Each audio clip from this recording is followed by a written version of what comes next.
오늘은 대속이라는 제목으로 하나님 주신 은혜를 나누겠습니다.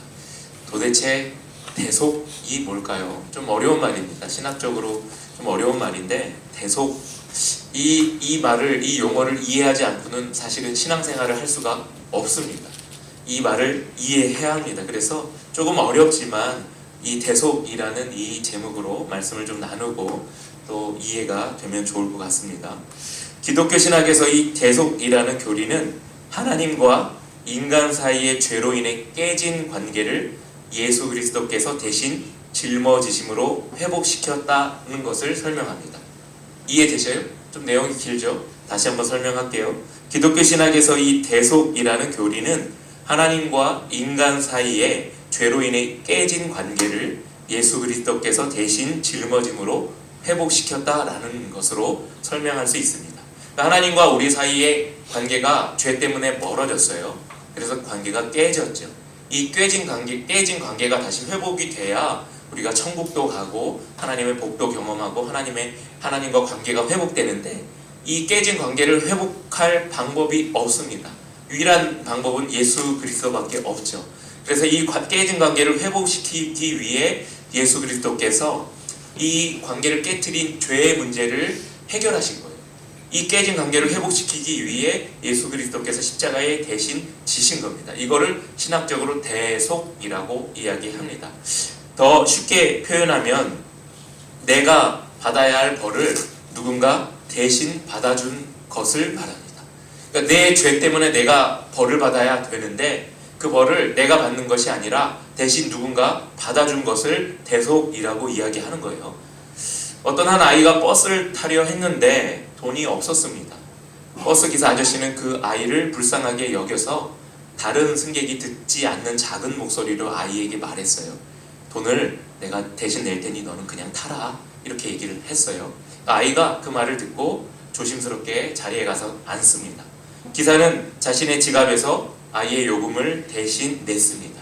이 일은 아무도 몰랐고요. 아이는 그날 그 기사님이 베풀어 주신 친절을 평생 잊지 못하게 될 겁니다. 이게 쉽게 표현한 대속입니다. 아이가 지불해야 할 버스 요금을 기사님이 대신 지불한 것, 이것을 세상에서 관점으로 볼 때 쉽게 표현한 대속이 되는 거예요. 그러니까 대속이라는 것은 누군가 치러야 할 대가를 대신 치르는 것을 말합니다.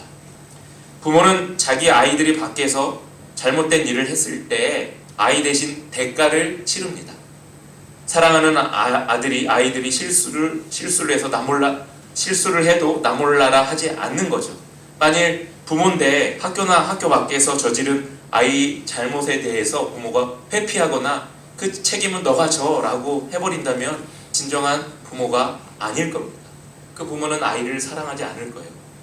이 부모가 아이를 사랑하는 이 마음, 아이가 잘못했을 때 아이 대신 그 상대방에게 사과를 하거나 대신 대가를 치러주는 이 마음, 이것을 부모의 대속이라고 이야기할 수 있는 거죠.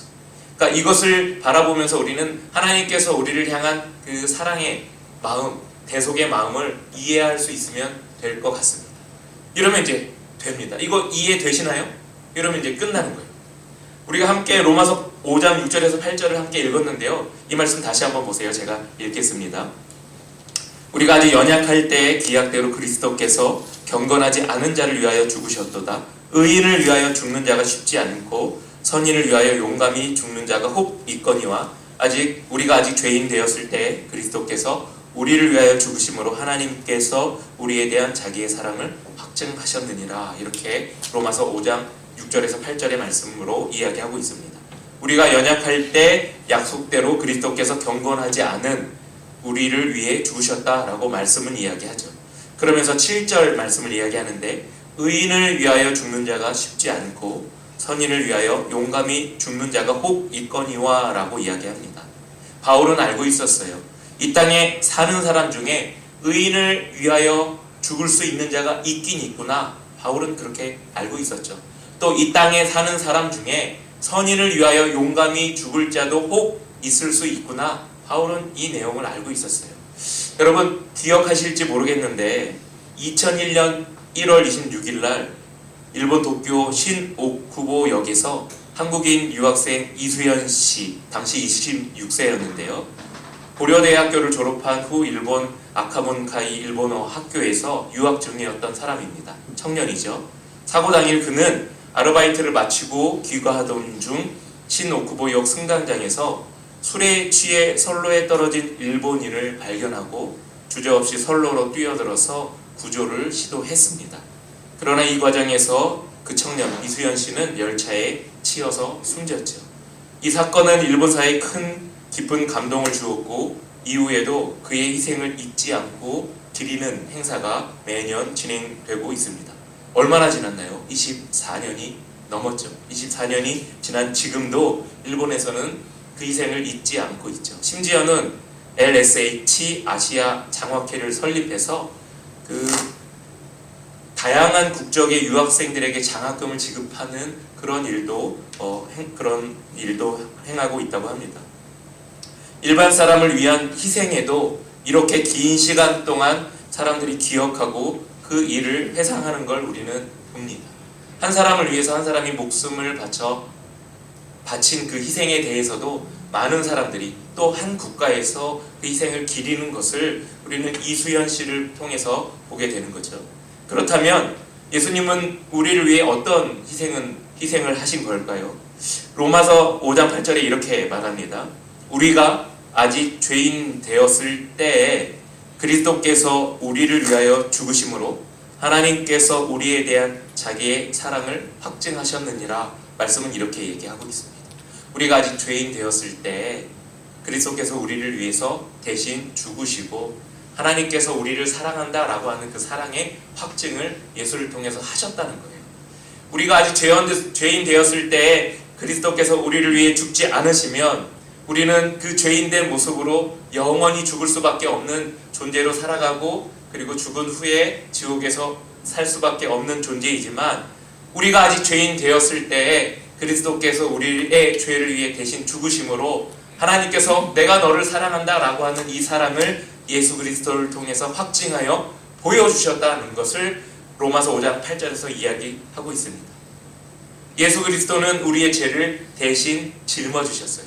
거기서 끝난 것이 아니라 우리의 죄를 대신 짊어지시고 하나님과 우리의 사이를 연결하는 가교 역할을 예수님이 하셨다는 거예요. 우리가 예수를 왜 믿나요?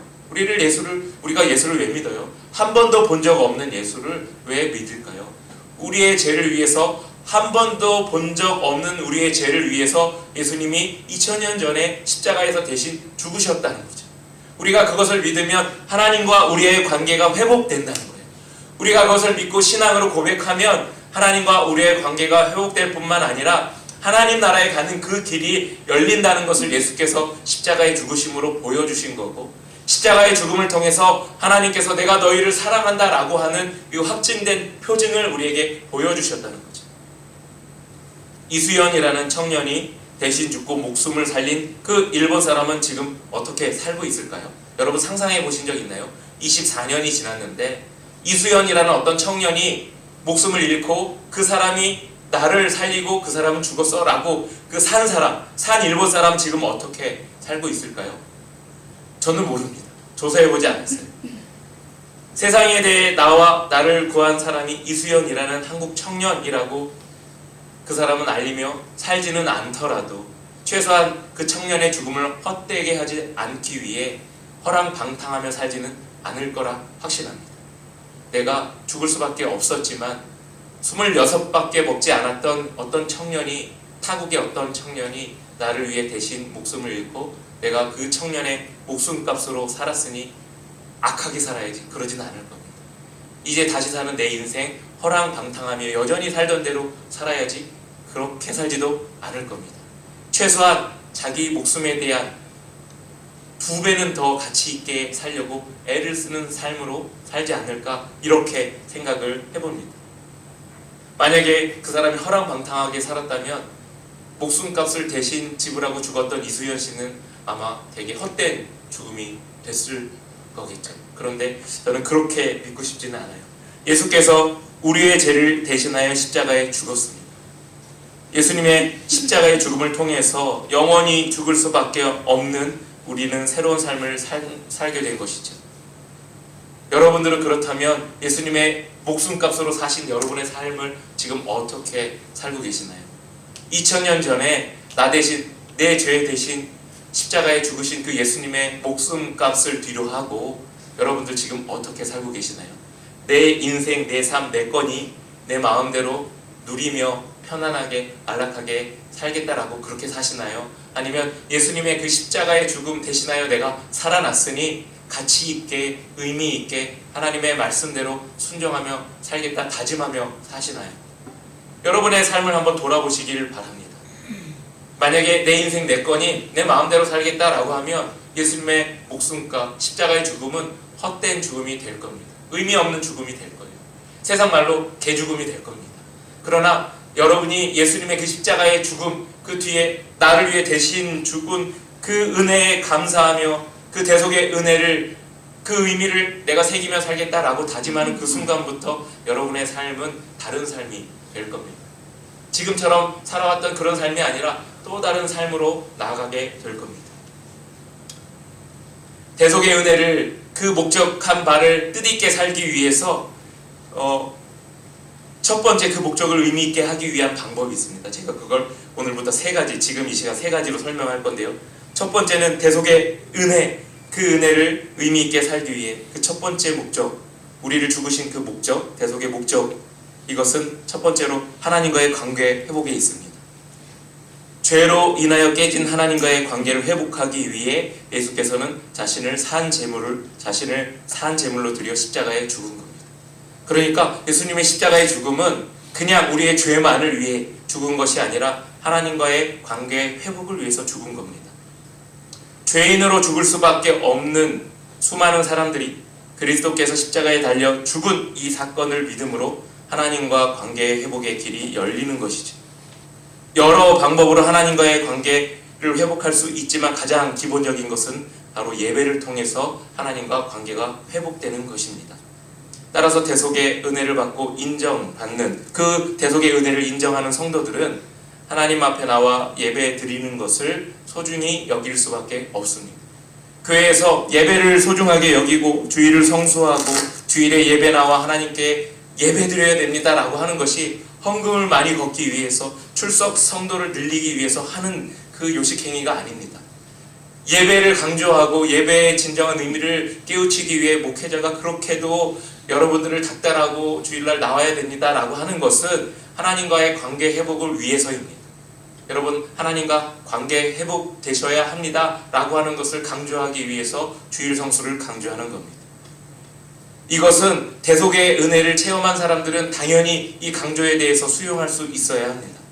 죽을 수밖에 없는 나를 예수께서 십자가에 달려 죽으셨는데 어떻게 이 관계를 소홀히 여길 수 있겠습니까?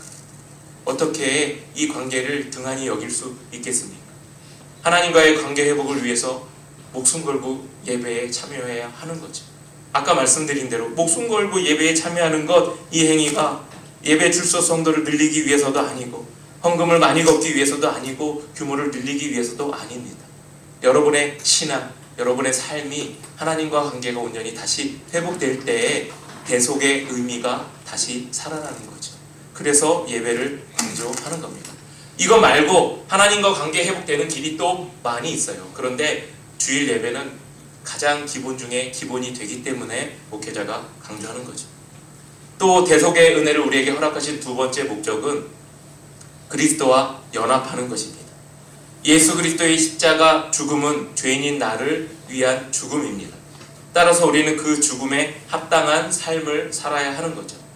지하철에 떨어졌다 구원받은 그 사람이 자신을 구한 이수연 씨의 삶을 대신하여 사는 것처럼 우리의 죄를 위해 십자가에 죽게 된 그 예수님의 삶을 본받아서 우리는 예수님과 연합하여 예수님처럼 살아가는 것이 예수 십자가, 그 대속의 의미대로 사는 삶의 모습이 되는 겁니다. 그러니까 이 땅에 살아갈 때 내 인생, 내 건이 내 마음대로 살아야지 라고 한다는 것, 대속의 의미를 퇴색시키는 겁니다. 예수께서 십자가에서 내 죄를 위해 대신 죽었기 때문에 내 인생 내가 관리하며 살긴 하지만 온전한 내 것은 아닙니다. 예수님이 당신의 핏값으로 우리를 사셨기 때문에 우리의 인생은 예수님의 것이라 이야기할 수 있는 거죠. 다시 사는 인생으로 사는 겁니다. 그러니 그 뜻에 합당하게 사는 것이 맞죠. 그 뜻이 뭔가요? 그 뜻이 예수님의 뜻이죠. 하나님의 말씀에 순종하며 사는 거죠. 그것이 대속의 은혜를 아는 사람들, 대속의 은혜를 깨달은 신앙인들이 사는 삶의 모습입니다. 여러분들 지금 어떻게 살아가나요? 내 인생 내 거니 내 마음대로 사시나요? 아니면 여전히 말씀 앞에, 예배 앞에 서서 하나님께서 내 삶을 어떻게 사실지 궁금해하며 묻고 기도하며 하나님 앞에 신실하게 살기 위해 애쓰시나요? 한번 돌아보시기 바랍니다. 대속의 은혜의 세 번째 목적은 율법에서 자유함을 얻기 위함입니다. 예수 십자가 사건으로 대속의 은혜를 체험한 성도들은 더 이상 율법의 노예가 아니라 그리스도로 인한 자유함을 얻은 그리고 얻은 삶을 살아야 합니다. 그동안 나를 올가매는 것이 내 삶의 기준과 규칙이었다면, 그것이 나를 억압하고 그리고 그 안에서 살아왔던 삶이었다면 예수 그리스도의 십자가 그 은혜를 통해서 자유함을 누려야 한다는 거죠. 자유함 속에서 살아야 하는 거죠. 이 자유함이 뭘까요? 고민되지 않나요? 저는 한때 목회를 하면서 성공하기 위해 애쓰며 강박적인 삶을 살아왔습니다. 이 강박적인 삶 속에는 아까 말씀드린 그런 요소도 포함돼요. 인원이 줄면 어떡하나? 교회 규모가 줄면 어떡하나? 이런 것도 포함됩니다. 세상에서 보여지는 성공 속에는 교회의 규모, 외형적인 모습 이런 것들이 다 포함되기 때문에 그래요. 교회가 운영하는 재정 이런 것도 세상 사람들이 볼 때의 성공의 기준의 요소이기도 하기 때문에 그래요. 그러니까 저도 한때 살아가면서 목회자로 살면서 세상의 그 기준 속에 그리고 거기에 애를 쓰며 강박적인 삶을 살아왔던 때가 있습니다. 성공이 목회의 전부라고 생각했던 적도 있죠. 여기서 말하는 성공은 아까 제가 말씀드린 그겁니다. 그러다 암에 걸려 죽음 앞에서 다시 돌아와 보니 내가 이 땅에 사는 이유가 목회적 성공이 아니라 하나님의 뜻에 순종하며 사는 것이란 걸 깨달았습니다. 하나님이 인생을 다시 한번 살게 하셨는데 내가 왜 하나님이 원하시지도 않는 이 성공에 얽매여서 그리고 세상 사람들이 좋아 보이는 그것에 얽매여서 살아갈까? 이 강박 속에 살아갈까라고 깨닫게 된 거죠. 그러면서 이제 이걸 내려놓으니 자유함이 생겼죠. 여기서 말하는 대속의 은혜 가운데 주는 세 번째 목적, 율법에서 자유함을 얻어야 된다라고 하는 이 자유함은 바로 이런 겁니다. 여러분이 인생을 살아갈 때에 내가 이루고자 하는 어떤 강박 속에서 갇혀 살아가면 그리스도인일지라도 자유함이 없는 삶이 되는 겁니다. 그런데 여기에서 벗어나서 하나님의 뜻에 순종하기 위해 내가 도달하기 위한 성취의 목표가 아닌 하나님이 원하시는 삶을 향하여 지향하는 지향점을 거기에 두고 있다면 여러분은 그 하나님의 은혜 안에서 자유함으로 살아가는 인생이 되는 거죠. 대속의 은혜는 바로 이런 겁니다. 너의 죄를 대신해서 내가 십자가에 달려 죽었어. 그러니 이제 너 인생 너 것이 아니라 내 거야. 내가 핏값으로 너희들을 샀어. 너의 인생을 샀고 너의 영혼을 샀어. 그러니 율법의 강박 속에 살지 말고 내가 주는 자유함을 누리며 살아 라고 하는 것이 예수께서 십자가에 달려 죽으신 진정한 대속의 의미이기도 합니다. 사랑하는 동대문 교회 성도 여러분, 대속의 은혜를 잊으시면 안 됩니다. 내가 죄인이라는 강한 의식이 있을 땐 예수 그리스도의 십자가 은혜만이 나를 구원하고 회복시킬 모든 것으로 여겨졌을 겁니다. 이 말뜻이 무슨 뜻인가요? 내가 나를 돌아볼 때에 나는 죄인이구나 라고 여겨지면 이 자의식이 무너지고 어느 순간에 예수 그리스도를 바라보고 그리고 예수 그리스도께 매달리고 그 은혜를 사모하고 하나님의 말씀을 사모하는 신앙으로 나갑니다. 그러면 구원의 감격도 회복되고 내 신앙이 회복돼요. 어떨 때 회복된다고요? 내가 죄인이구나. 내 죄를 예수 그리스도께서 십자가에 대신 짊어지고 죽으셨구나. 이 은혜를 내가 깨닫는다면, 내가 여전히 인정한다면 내 삶은 내게 아니구나. 다시 구원의 감격도 회복하고 그리고 은혜 안에 살게 된다는 거예요. 그러나 어느 순간에 이 은혜, 내가 죄인이구나 라는 것을 잊어버리고 나 괜찮게 살고 있어. 나는 다른 사람보다 좀 더 나은 사람이야 라고 여겨지는 그 순간 내가 죄인이구나 라는 것을 잊어버립니다. 그러면서 어떤 의식이 드냐면 나는 의인이구나 라는 생각을 하게 돼요. 나는 저 사람보다 조금 낫구나, 나는 저 사람보다 조금 괜찮구나, 나는 저 사람보다 조금 괜찮은 신앙생활을 하고 있구나 라고 여겨지는 순간 내가 죄인이구나 라는 생각은 사라지게 됩니다. 의인이 되는 순간 내가 스스로 무엇이든 할 수 있고 괜찮은 신앙을 유지할 수 있고 가꿀 수 있다라고 생각을 하게 돼요. 그런데 내 스스로 의인으로 여긴다고 해서 하나님께서 나를 의인 되게 하시냐? 그렇지 않습니다. 나를 의인 되게 하시는 건 하나님의 몫입니다. 내가 의인 되고 싶어도 의인 될 수 있는 게 아니에요. 그냥 나는 죄인일 뿐입니다. 그래서 내가 죄인이라는 것을 인정할 때만이 하나님께서 나를 의인으로 여겨주시는 여지가 생기는 겁니다. 그러니 여러분 스스로 의인 되려 하지 마십시오. 다른 사람들과 비교하여 나는 괜찮은 사람이다, 나는 여전히 잘 살고 있어 라고 생각하지 마십시오. 날마다 나는 죄인이구나 라며 대속의 은혜를 떠올리며 사는 여러분의 신앙이 되면 좋을 것 같습니다. 의인은 내가 스스로 되는 것이 아니라 의인이 되는 것은 하나님의 몫입니다. 스스로 의인 되려는 순간 대속의 은혜는 사라집니다. 대속의 은혜를 잊어버리는 순간 하나님과의 관계 회복의 필요를 느끼지 못합니다. 하나님과 관계 회복의 필요를 느끼지 못하면 그때부터 예배가 소홀해집니다. 예배 안 드려도 살아가죠. 예배 안 드려도 살 수 있어, 이렇게 여기기 시작하는 거죠. 그게 어디서부터 시작됐나요? 내가 스스로 의인 되기 때문에 그래요. 내 죄를 망각한 순간부터 그렇게 되고 대속의 은혜를 잊어버린 순간부터 그렇게 되는 겁니다. 대속의 은혜를 잊어버리는 순간 예수 그리스도와 연합해야 할 이유를 찾지 못합니다. 예수 그리스도를 더 이상 입 밖에 내지 않아요. 제가 지난주, 지지난주 주 예수 그리스도에 대해서 말씀드렸죠. 주 예수 그리스도에 대해서. 이것이 입 밖으로 나오는 순간 그것이 바로 신앙 고백이라고 말씀드렸어요. 주 예수 그리스도로 인하여 나는 삽니다. 이것이 고백되는 순간 그것이 신앙 고백이고 예수님과 연합할 수 있는 근거가 된다라고 말씀드렸어요. 그런데 대속의 은혜를 잊어버리는 순간 주 예수 그리스도와 연합해야 할 이유를 찾지 못합니다. 대속의 은혜를 잊어버리는 순간 자유함이 아니라 뭔가 쫓기는 삶, 우상을 쫓는 삶으로 여러분 살아가게 되어 있습니다. 그러니 여러분 날마다 나는 죄인이구나 라고 여기시며 대속의 은혜를 날마다 마음속에 간직하시고 이 은혜를 떠올리며 살아가는 여러분의 신앙이 되기를 간절히 소망하고 축복합니다. 한 주간 이렇게 한번 실천해보면 좋을 것 같아요. 주일 예배 오실 때 15분 일찍 도착해서 기도하면서 이 예배를 통해서 하나님과 관계를 회복해야지 절절한 마음으로 예배하는 그런 여러분들 되시면 좋을 것 같아요. 이렇게 한번 실천해 보시면 좋을 것 같고요. 또 한 가지는 이번 한 주간 신년에 뽑은 말씀을 가지고 여러분 신년에 뽑은 말씀 알고 계시나요? 지금? 갖고 계세요? 그 말씀 가족과 함께 나눠보신 적 있어요? 그러면 이번 한 주간 한번 실천해 봤으면 좋겠어요. 신년에 올해 하나님께서 내게 주신 말씀인데 이 말씀 자녀들에게 또는 아이들에게 남편에게 들려주면서 이거 하나님이 올해 내게 주신 말씀이야, 한번 쉐어를 좀 해봤으면 좋겠어요. 한번 나눠보시면 좋을 것 같아요. 또 한 가지, 매일 3분간 한번 시간을 좀 내서 나를 올가매는 강박이 무엇인지 한번 찾아봤으면 좋겠어요.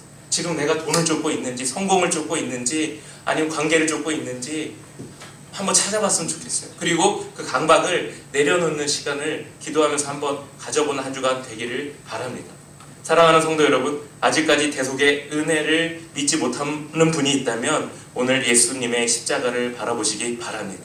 주 예수 그리스도의 대속의 은혜, 이 놀라운 은혜를 통해서 날마다 회복되는 신앙이 되시기를 바랍니다. 그리고 여러분을 향한 하나님의 진정한 계획, 하나님의 뜻이 무엇인지 대속의 은혜를 통해서 다시 한번 깨닫는 여러분 신앙이 되기를 간절히 소망하고 축복합니다.